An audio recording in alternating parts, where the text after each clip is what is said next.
नमस्कार, आप देख रहे हैं द बजट स्टोरी और मैं हूं केशव कश्यप। बजट स्टोरी में हम आपको जिस शख्सियत से मिलाने वाले हैं, उन्होंने एक नया आयाम स्थापित किया है और झारखंड में ही नहीं, कहीं बिहार में भी इन्होंने एक अच्छा खासा नाम अपना बनाया है।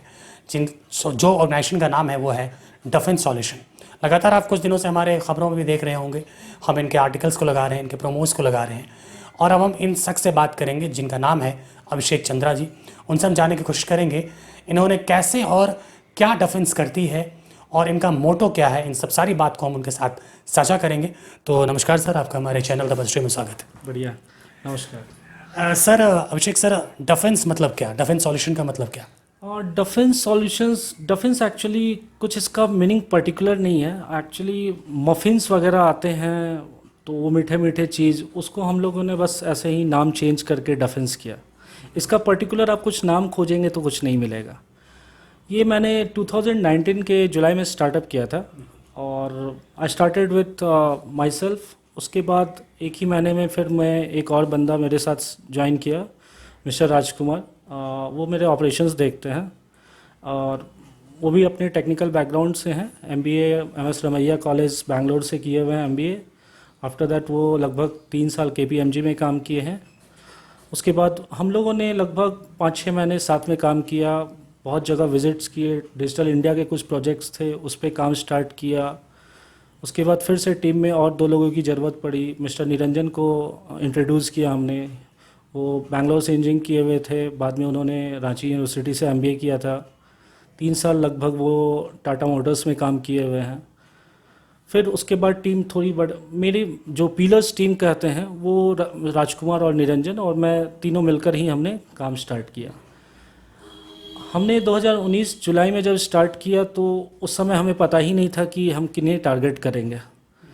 हम लोग तो आप सर्चिंग पीरियड में थे कि देख रहे थे कि इसको? बिल्कुल, मैं सर्चिंग पीरियड में था कि और मैं देख रहा था कि मैं क्या क्या और कर सकता हूँ। तो हमने जो प्रोडक्ट चूज़ किया दैट वाज स्मार्ट बोर्ड और स्मार्ट पैनल्स।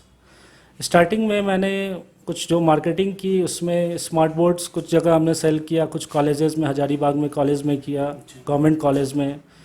उसके बाद फिर ये दिसंबर के बाद से ये लॉकडाउन का कोरोना काल आ गया तो थोड़ा सा हम लोग भी दबाव में आ गए कि अब आगे कैसे काम करेंगे। लेकिन स्मार्ट पैनल की एक ऐसी डिमांड पूरे पैन इंडिया आई कि हम लोग का जो डोमेन है ये स्मार्ट पैनल का, ये जो 10% पे हम लोग काम कर रहे थे वो एकाएक से बूम करके लगभग 200% पे हो गया।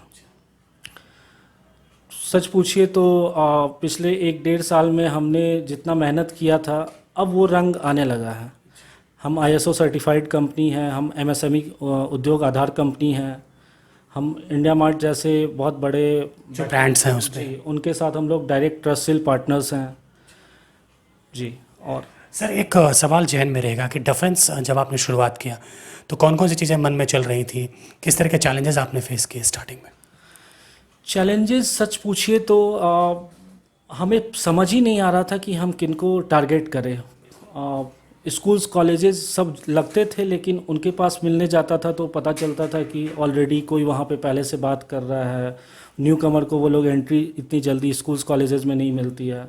तो हम लोग इस चीज़ को थोड़ा परेशान हुए, लेकिन हमने मिलना जुलना जारी रखा और उसका नतीजा ये हुआ कि जो पहले 2-3-4 महीने हम लोग मिलना जुलना किए, वो बाद में 6 महीने के बाद हम लोग डायरेक्टली हम लोग को कॉल्स वगैरह आने लगे।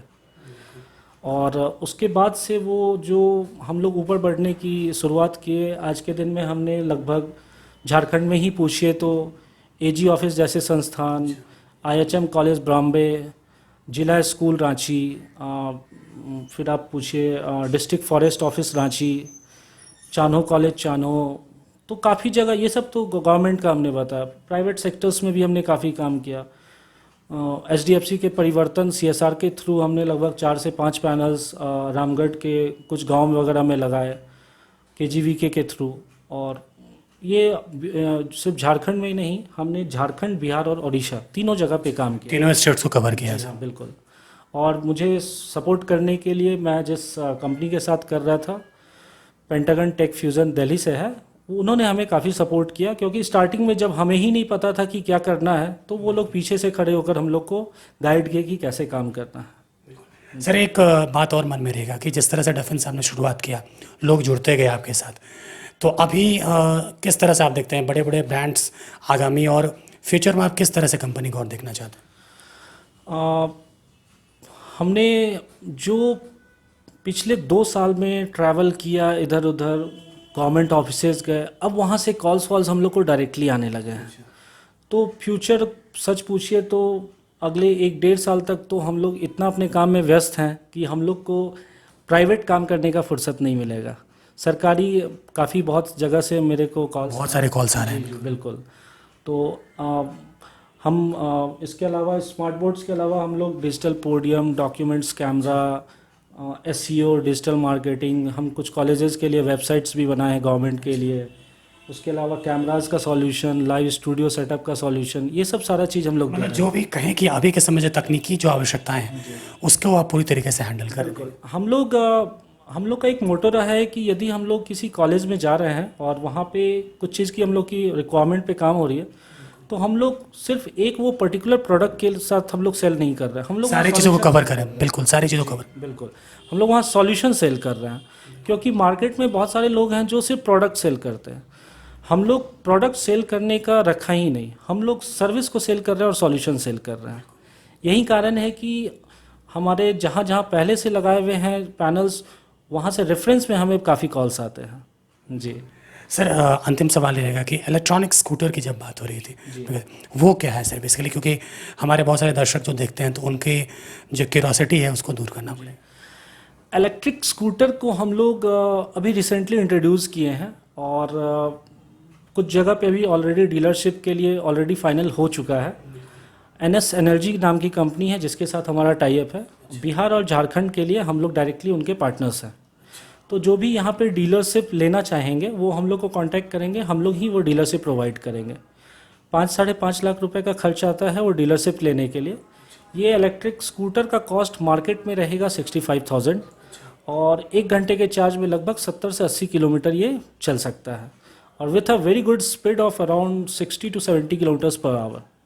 तो आने वाले दिन में ऐसे भी ये फ्यूल्स, क्योंकि गवर्नमेंट भी कह रही है 2022 के बाद सारी चीज़ों को, मुझे पता नहीं, लेकिन मुझे क्यों तो लगता है कि ये गवर्नमेंट का स्ट्रेटजी तो नहीं है पेट्रोल और डीजल का दाम बढ़ाने का, ताकि इलेक्ट्रिक वाहन को लोग अपग्रेड अच्छे से वो लॉन्च कर सकें। जी बिल्कुल बिल्कुल। सर हमसे बात करने के लिए और समय देने के लिए बहुत बहुत शुक्रिया। धन्यवाद। Thank you. सर हमारे दर्शकों को आप क्या संदेश देना चाहेंगे? कोरोना काल है, सबसे बच के रहिए। काम तो ज़रूरी है ही, लेकिन सबसे दूरी बढ़ाएं और मास्क जरूर लगाएं। द बज़ स्टोरी को सब्सक्राइब कीजिए। आज के दिन की एक डिमांड ये है कि अपने पास समय इतना नहीं है कि हम लोग प्रिंट मीडिया में न्यूज़पेपर्स वगैरह पे उतना ध्यान दे पाते हैं।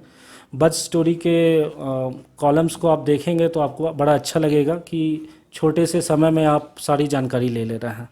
शुक्रिया सर। Thank you. तो ये थे डिफेंस सॉल्यूशन से डायरेक्टर अभिषेक चंद्रा, जो काफ़ी अच्छे तरीके से बता रहे थे और इन्होंने एक बहुत अच्छी बात कही कि हम सिर्फ ये नहीं कि जा करके आपको डिलीवर करते, पूरी तरीके से सॉल्यूशन देते हैं।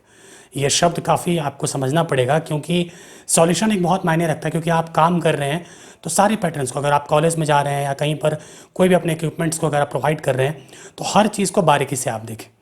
और इन आगे इस इलेक्ट्रॉनिक स्कूटर पर उन्होंने बात की है, तो आगामी जो समय आने वाला है वो इस पर उन्होंने बात की कि जिस तरह से आगे परिवर्तन होगा, लोग इलेक्ट्रॉनिक वाहन को लेने की कोशिश ज़्यादा करेंगे, तो एक बहुत बड़ी बात है। और इन्होंने जिस शुरुआत की है ये काबिल तारीफ़। हम ऐसे ही ये खबरें आपके रूबरू कराते रहेंगे। आप देखते रहिए द बज़ स्टोरी।